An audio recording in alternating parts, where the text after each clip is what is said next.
Britain has, until recently, an unusual relationship with the concept of compulsory identity cards.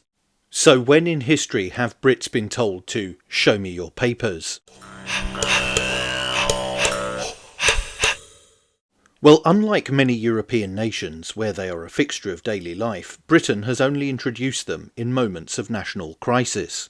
This is largely due to the traditional concept of English law, which, unlike the Napoleon-influenced continent, has afforded the liberty to do what thou wilt, unless expressly prohibited in law.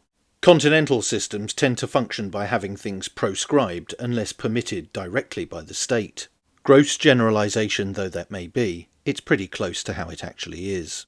So the history of ID cards in the UK is therefore bound up with war, security and state control, rather than ordinary peacetime administration. And so it came to pass that the first major instance came during the First World War.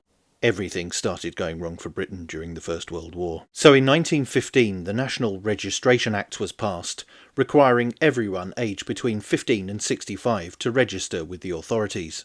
And this was not a casual exercise in bureaucracy. Britain was fighting a war of unprecedented scale, and the government needed to know who was available for military service and who was essential to the workforce at home. Citizens were issued identity cards which had to be produced on demand. The system lasted until 1919, when it was abolished once hostilities had ended. Compulsory ID cards returned with the outbreak of World War II in 1939. Under the National Registration Act of that year, every person, including children, was required to carry an identity card at all times. These cards recorded basic details such as name, address and date of birth, and became integral to the running of wartime Britain. They were used to organise conscription, administer rationing, and help identify civilians during air raids or evacuations. Even after victory in 1945, the cards were retained, partly because of continued rationing and other state controls in the virtually bankrupt nation. However, in peacetime the cards rapidly became unpopular. Police began using them for routine checks unrelated to wartime needs, fueling public resentment.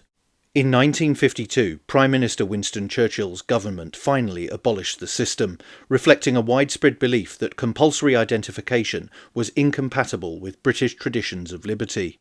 And rationing had finally ended. The idea of ID cards resurfaced decades later. In the wake of various attacks, Tony Blair's Labour government introduced the Identity Cards Act 2006, proposing modern biometric ID cards linked to a national database. The scheme was controversial from the outset, criticised for its cost, intrusiveness and potential threat to civil liberties.